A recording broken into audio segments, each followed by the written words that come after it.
The only way to do it is to appreciate individualism and individuality. No one size fits all.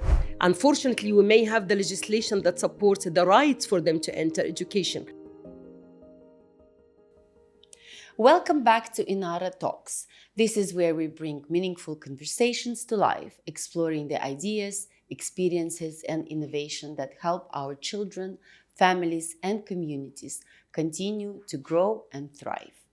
Today, we are diving into a topic that is incredibly important and close to many hearts: inclusive education. Inclusion is not simply about giving every child a place in the classroom. True inclusion is about creating an environment where every child feels seen, supported, valued, and empowered to reach their full potential. It is about building a community where differences are understood, abilities are celebrated, and every child can succeed. To help us explore this important conversation, we are delighted to welcome today Professor Eman Gaad, who is the Dean of Faculty of Education at British University. Welcome, Professor Eman. It's really nice to have you with us today. Absolutely. Nice to have you too. Thank you so much. And I would like to begin my questions. Okay, my first question would be, every educator has a starting point. What initially drew you to the field of inclusion? It's a long story. I grew up next to a child with Down syndrome. I am a native Egyptian and we live in buildings. And next door flat was owned by a gentleman who had several children. And one of those children was a person with Down syndrome. Okay. So I was her only friend. I was her gateway to the world because she was bored at home. This is many years ago. It tells you how old I am. And she was literally barred from going to school. And we grew up thinking that because you have Down syndrome, this is what you do. If she was a girl specifically in protection mode, she was, while everybody else went to school, she basically stayed at home. And she would wait for me in the balcony. And when I come back from the school, then I will have to basically teach her and I sit with her and I said, today we did this. I was her age, chronological age. Her mental age was a little bit lower. And I was her gateway to the world. And I always wondered if that specific girl was to go to school, what would she would be? So I would say I grew up thinking inclusion is important, and it was not happening. And then took my journey as a teacher, and then as a teacher of PMLD, profound multiple learning disabilities in the UK, did my further education, got my PhD in intellectual disability, or specifically cognitive disabilities, education of learners with cognitive disability, specifically Down syndrome. Okay. And I made a vow to myself to change the world of a person with Down syndrome every day. If I just do something every day, something small to help a person with cognitive disabilities to be included in society and in education, I would be very happy. And this is so amazing. It's so incredible to hear this. And thank you so much for doing everything what you do, Professor. Okay, so the UAE has transitioned from mostly to say a traditional approach, right? In where the children used to be included to a mainstream classroom regardless of their needs. However, the UAE starting slowly transitioning into a different mode of support, right? For people of determination, something that we call inclusion, right? That's a key word. So from the practical standpoint, what does true systematic inclusion look like in a classroom today compared to previous time? What the UAE did, and I'm very proud to be in this land, and I'm very proud for the last, almost, I would say, 27 years. Okay. I've been a part of building inclusivity in education here. Okay. And it came a very long way from having the children in institutions into the inclusion. It is a pioneer in the Gulf and in the area. And I would say one of the first countries that actually ratified the United Nations Conventions on the Rights of Persons with Disabilities to actually include them. And it's a right. Education is a right for everybody. Absolutely. Many countries, I would say, ignored the right, but the UAE actually didn't. Amazing. And as I said, we're blessed to have the whole country and the leaders are actually behind the inclusivity. However, as we all know, the inclusion requires a lot of changes, and any system change require a lot of elements. And one of those elements is the awareness. Another element would be the modification of the curriculum and the assessment, etc. You will also need to train teachers, and you need to the incentives. What's in it for them? Why would the teacher have a child with autism in the regular classroom if it's nothing in it for him? Believing wholeheartedly that it is a right. So we're moved away from the charity approach 30, 40 years ago into having this as a right-based approach. We have legislations that support, the national policies for people of determination 2017 actually specifically has certain guiding principles. And one of those principles is a right to mainstream education whenever we can. So the norm, the default now is to have people of determination learning all the way from the cradle to the grave into mainstream education. They are involved. They have the right to voice their concerns. They have the right to function independently in society. If you ride the Dubai Metro, if you go into a school, if you go to a hospital, everything is inclusive. Have this inclusivity to be in action, it requires a lot of effort, a collective effort. And of course, there is never enough. Of course, there is a room for improvement. So we are moving away from the good old traditional way of having them segregated into classrooms or institutions or whatever they want to name the unit, into actually having them fully involved and participating in the life in a school every day with the appropriate support. That's so great. Amazing to hear that. How do you think we can keep learning consistently for our usual learners while making it flexible enough to happen anywhere, even when they are in a different place or environment? The only way to do it is to appreciate individualism and individuality. There is no one size fits all. Unfortunately, we may have the legislation that supports the right for them to enter education, but every child comes with a package of strengths and needs, like all of us. Absolutely. Dual exceptionality also. Some of them come with a dual exception. They could be gifted, but also with autism or on the spectrum. We have people with learning disability, but they are extremely talented in music or whatever. 100%. So appreciation of these strengths and needs is the actual key to make sure that we have this individual as a unit, and no one size fits all. And inclusion doesn't mean that we shove everybody in the classroom, excuse my language, throw them in the classroom with no training for teacher, with one curriculum that fits them. We have to have certain elements to support inclusivity. To sustain learning for every individual, we have to respect individuality. Yeah, absolutely agree with that. How do you think we can support our learners progress in maintaining their skill when learning does not always happen in the same place or environment? How we can sustain, Again, believe in that you don't learn everything in the same pace. We all have we come in different shapes and sizes. It's funny because we go to a clothes store and we found that, you have small, medium, large, and X large and triple X large. And you always have the back end of the store where you have the triple X and they come up with funny names to name it politically correct. We have been doing this for education for so many years. We started with the slow learner, and then, later on we start with people with additional needs and people now with differentiated. You know what? I sat next to somebody one day, and he said to me, Professor Eman, I don't care what you call me, but give me the right support.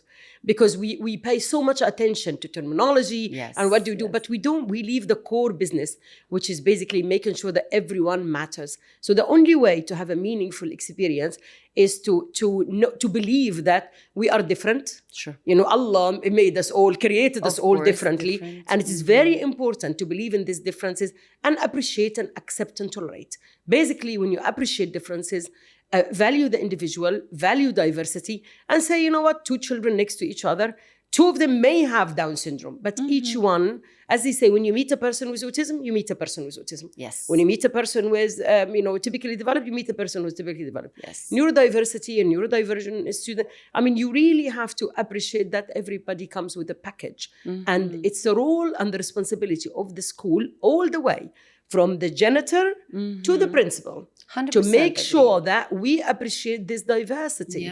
If people are not talking as fast, walking as fast, understanding as fast, which matter too much to me, we need to appreciate that. It's amazing how we care for everybody. We care for geriatric care. So if you are a senior person like me, you go to the Global Village for free.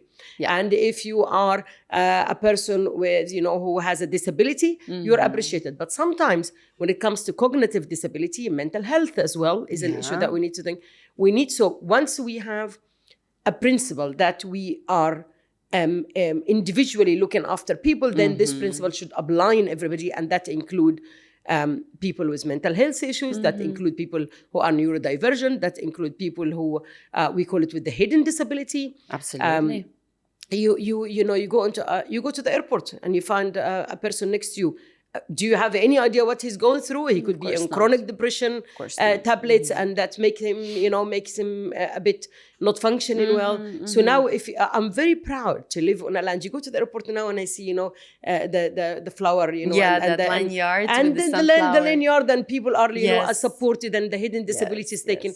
So quite frankly, we came a very long way. But always, as an advocate, I always ask people to appreciate and embrace diversity, and don't take it as a setback. Take it as a celebration. True. And everyone is unique, absolutely. So can learning continue anywhere? How do we balance consistency and flexibility to support our learners' growth beyond the classroom, beyond the school walls? Yes, we need flexibility, need to come all the way from assessment. For example, if I measure, again, no one size fits all. If I have an entry exam for the school and the child does not perform well, I exclude him. That's not right.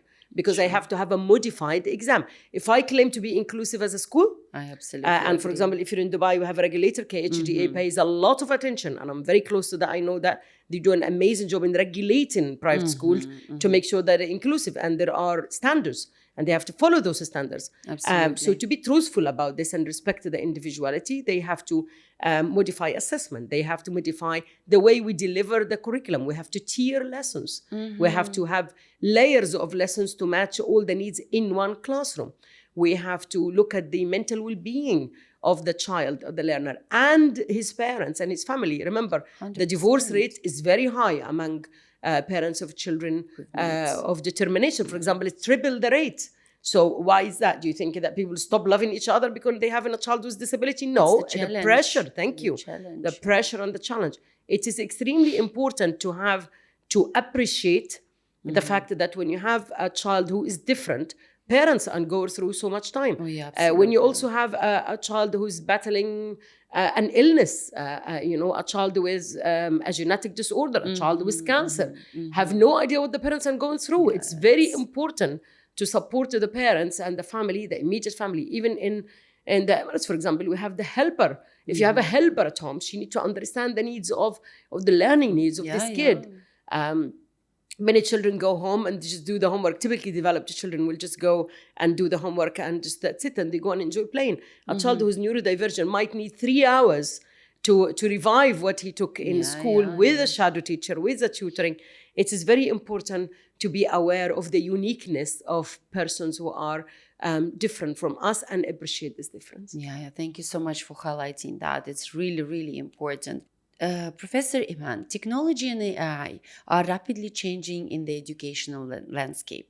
In your view, are these tools widening the accessibility gap, or they are serving an equalizer tool to make learning more accessible? First of all, we have to define what is technology, because I think there is a problem, there is a misconception. People think technology is anything with a plug, which is an absolute rubbish. It's ridiculous. I teach it, and I teach when I teach assistive technology to my class. Master, we run at the British University in Dubai. We have masters in inclusive education, diversity, and doctors. And when I have those very well educated people in a classroom, the first thing I start to think, what is technology? And people start right away. Oh, it's eye tracking device for a person who can't speak, or something to go on the throat if a person has an issue that is causing him not to speak, or a sign language app. And I said, yes, but if you have a pen that is modified for a grip, that's a technology. If you have a keyboard that is twisted or tilted to have a person with cerebral palsy lean on it and use it, that is technology. You don't have to have a plug to call it a technology or assistive device. So let's start by saying technology is something that is techy to make sure the technical part is aiding the person to compensate for a deficiency 100%. Or to help him to, again, we call it to have a better quality of life. Absolutely. So this is the definition. Moving forward with that, all the way from a grip pen a pen to help the person, hold a paper or write or something, all the way to a very sophisticated multi-million device to help a person who's a quadruple or who's basically paralyzed from neck down to tell us what he wants and to express his need or to write a book. So it's a wide range of group of things that people can have. I am for any technology that supports the quality of life. I am for anything, all the way from a 10 dirham device into a $1 million device that support a person to function and be included. Exactly. If this will help me to be included in society, welcome and hello. Yeah, why not? Exactly. However, I am a little bit apprehensive about manipulation of people to buy a technology in the name of sophisticated devices and what's doing for children. I see people now, parents of children with autism, purchasing technology that's so-called, well-known, and the reviews and all that. We all know the business of, with all due respect, the business of media is sometimes publicizing the wrong message. And then parents sometimes can fall in the trap of purchasing very high-edge technology, but it's not doing anything to their son. To their children. Yeah. So I would say that if you are tips for people to go for a technological device or an alternative, always ask yourself: is it helpful for my son? How this device or a piece of equipment will support my son's learning? True. How will this device support his independence? So, for example, my son cannot now go on his own. To ride the metro and go to his friend. If I have this device, will this device help him to become independent so he doesn't rely on me or a helper? That means I'm saving on the helper. My son or my daughter is safe and he's independent and he's feeling what we call it the sense of belonging. At the end of the day, my dear, what are we trying to do in any learning process or any adoption of any piece of equipment? Why do you buy a fridge in your home? To have a cold, to keep your food. So it's the same principle. Same concept, Why I am purchasing a piece of technology? I'm purchasing a piece of technology to make my son or my daughter's life better. And enable him to fit better in society and get the society to accept him. Because unfortunately, I interview parents all the time. I'm a researcher. We are a research-based university. And what you do is when I interview parents, you say, you know what, Eman? We can't change the entire universe. We can't change the whole world, but I can support my son to fit in better. Of course, we refuse sometimes this and say, no, society needs to change to accept him better. No. Yes, of course, it goes both ways, but also any device that would support my son's independence or my daughter's is belonging in society, I would welcome that.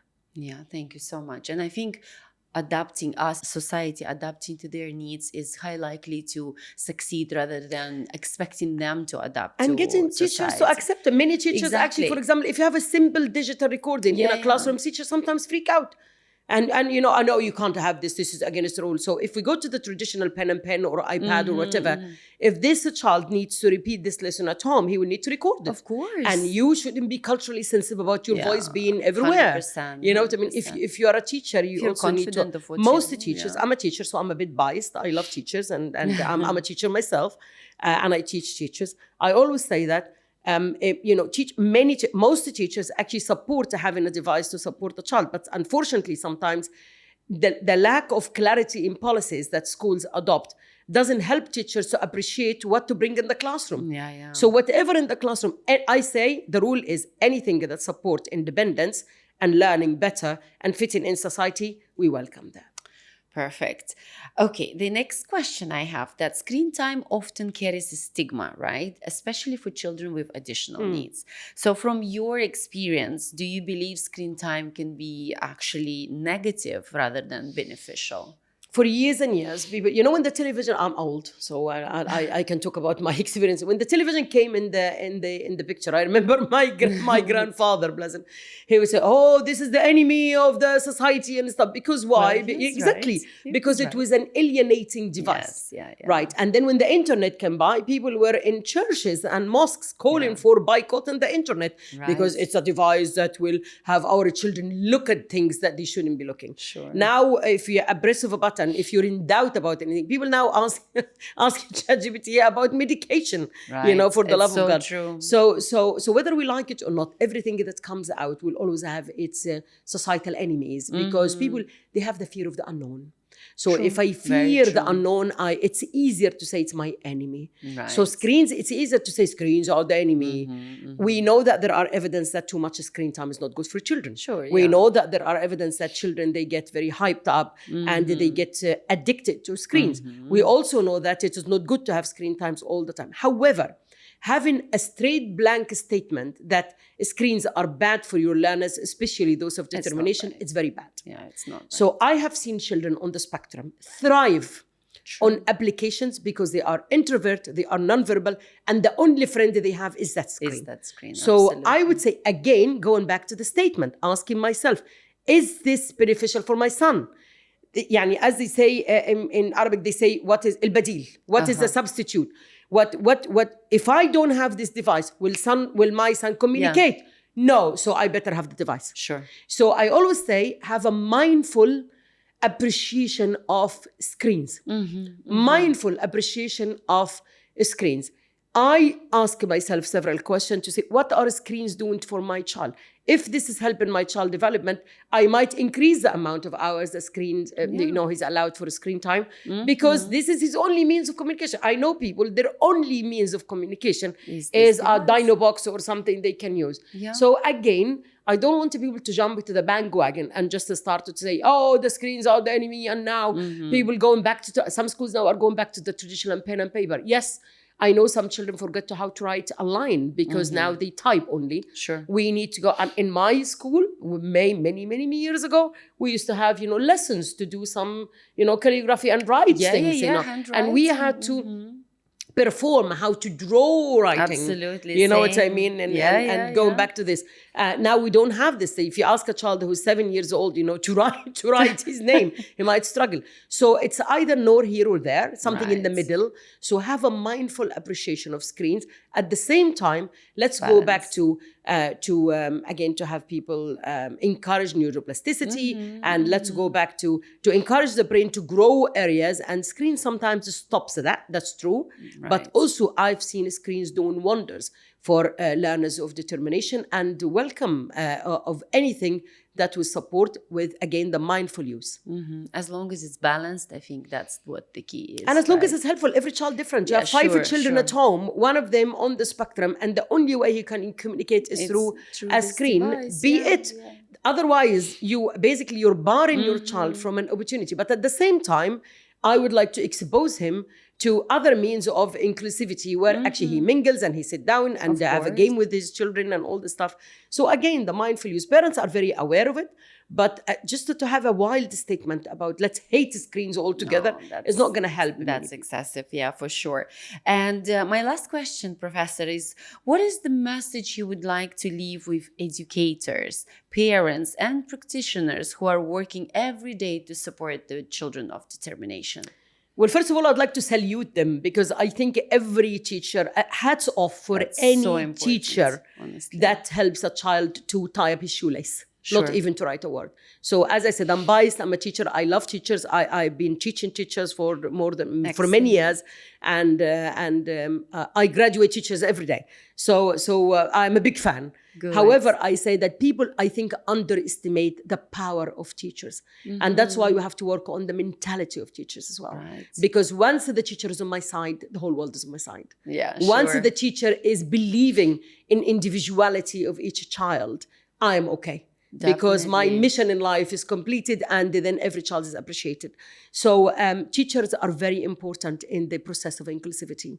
When teachers believe in inclusion and they do everything, it changes the whole world. Yeah, and I have seen people have, the world is full of, if you look at Einstein and other people, people being kicked out of schools at the age of 5 when they were geniuses because of schools and teachers didn't believe in them. And I also see every day in Dubai and in the region, teachers are doing wonders to have the children fully included, not just to be included in the academic, kind of activities, but actually to have the sense of belonging in the school. Sure. And I always say, if teachers believe that the child who is ace in the classroom is as important in a geography lesson as the child who's holding the globe, we are okay. Because they are both doing something to participate Meaningful. effectively Yes. in the least restrictive environment. Absolutely agree. Professor, what are the initiatives are available in the UAE right now?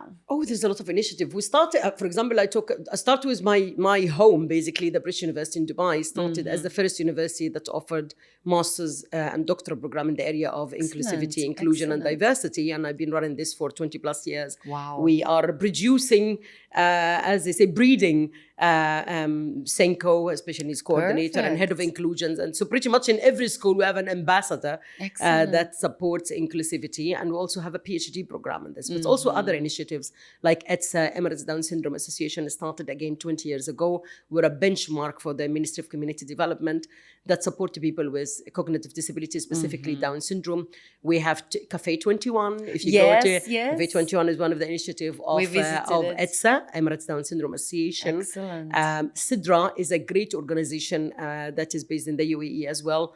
And that support people from the cradle to the grave. I'm a big fan of that. It's under the patronage of Sheikh Al-Yazia Al-Nahyan, who also support parents and people and of children with cognitive disabilities and learning disabilities, or all disabilities in general. Lots and lots of effort and initiative that I can count. But again, the CDA as well, I must say, I have to mention the government, because the government is doing an amazing job. Community Development Authority, and this is under the leadership of Her Excellency Hassa Abu Hamid, who pays a lot of attention to the, for example, the standardization of professionals. And the British University in Dubai is the sole provider or the supporter of the examination for the licensure for the social development. You see, 10 years ago, anybody would come in and say, okay, I'm a therapist, I'm just going to go into this school and become a psychologist. And then there you are. Yes. Now we have a standardized testing and procedures where and every 2 years, in order to renew the license, they will have to have credentials and professional development.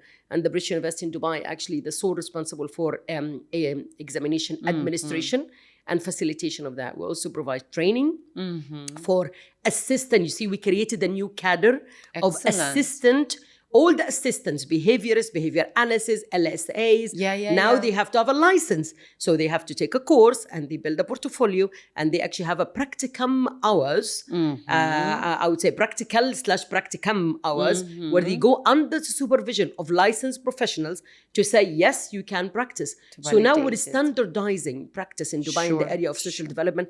And that is all to do with people of determination and vulnerable groups. Nobody can come near a person who is vulnerable without a license. And I made sure, and I'm very proud of that, myself and my university, and together with the collaboration with the government of Dubai Community Development Authority, we made sure that these professionals are licensed individuals.